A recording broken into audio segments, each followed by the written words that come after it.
Va-t-on assister à un boom de la consommation cette année? Le plus simple, c'est encore d'observer ce que les ménages nous disent sur leurs intentions.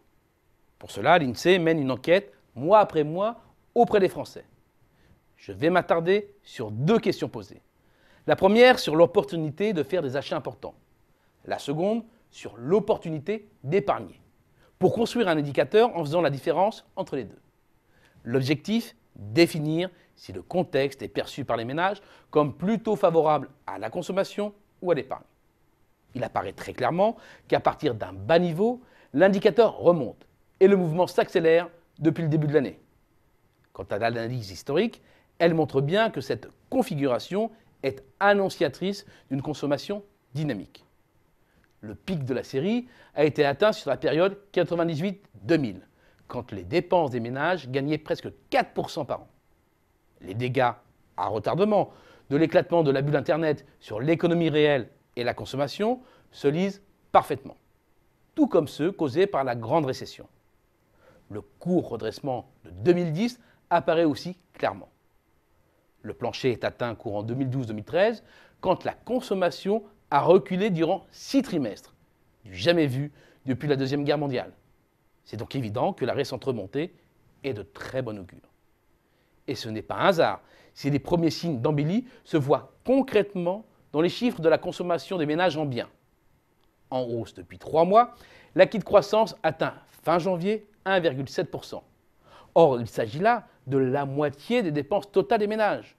En d'autres termes, la consommation sera en forte hausse au premier trimestre. Sauf catastrophe. Une hypothèse aujourd'hui écartée par les facteurs objectifs d'analyse de l'environnement économique et financier des ménages.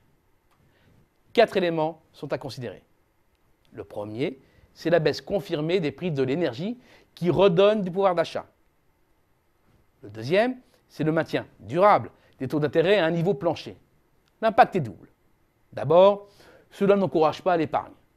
Ensuite, cela rend le crédit à la consommation plus attractif. À peine au-dessus de 5%, les taux n'ont jamais été aussi bas depuis 2003, c'est-à-dire depuis le début de la série publiée par la Banque de France. Autre élément, la demande de permis de construire ne se relève toujours pas. Sa physionomie ne donne pas l'impression que les Français vont se ruer sur la pierre. À moins de 380 000 demandes, c'est l'un des niveaux les plus faibles enregistrés depuis le début des années 2000. Cela accrédite l'idée que l'épargne logement ne mordra pas sur la consommation. Quatrième et dernier élément, la légère embellie de la demande qui pourrait mettre un terme à la hausse du chômage. Les réactions du marché du travail aux à-coups de la conjoncture est devenue quasi immédiate. Et les dernières statistiques disponibles montrent 1. La quasi-stabilisation de l'emploi marchand au 4e trimestre. 2. La baisse du nombre de chômeurs en janvier. Bien entendu, des allers-retours sont toujours possibles, mais ce sont les premières bonnes nouvelles depuis longtemps.